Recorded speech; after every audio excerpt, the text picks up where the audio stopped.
যখনই তুমি কিছু চাও সঙ্গে সঙ্গে কিনে ফেলো, তাহলে ধৈর্য শিখবে কবে? যখনই একা হও গুনাহ করে ফেলো, তাহলে তাকওয়া শিখবে কবে? যখনই তুমি ক্লান্ত হও বিশ্রাম নিয়ে নাও, তাহলে সংগ্রাম বা ধৈর্য ধারণ শিখবে কবে? যখনই তোমার জন্য সহজ হয় তুমি সীমা লঙ্ঘন করে ফেলো, তাহলে তওবা শুরু করবে কবে?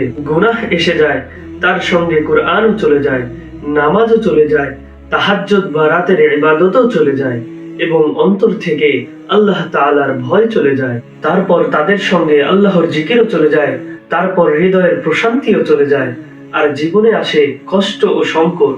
মনে রেখো, হারামের সবচেয়ে কঠিন দিক হলো তার শুরুটা, তারপর তা সহজ হয়ে যায়, এরপর তা মধুর লাগে, তারপর তা অভ্যাসে পরিণত হয়, তারপর তা হৃদয়ে গেঁথে যায়, তারপর হৃদয় আরেকটি হারামের খোঁজ করতে থাকে। যদি তোমার নফস তোমাকে গুনাহ করতে বলে, তাহলে তার সঙ্গে কোমল ভাবে কথা বলো, বলো যে কুল আযালিকা খায়র আম জান্নাতুল খুলদিল্লাতী ওয়াইদাল মুত্তাকুন।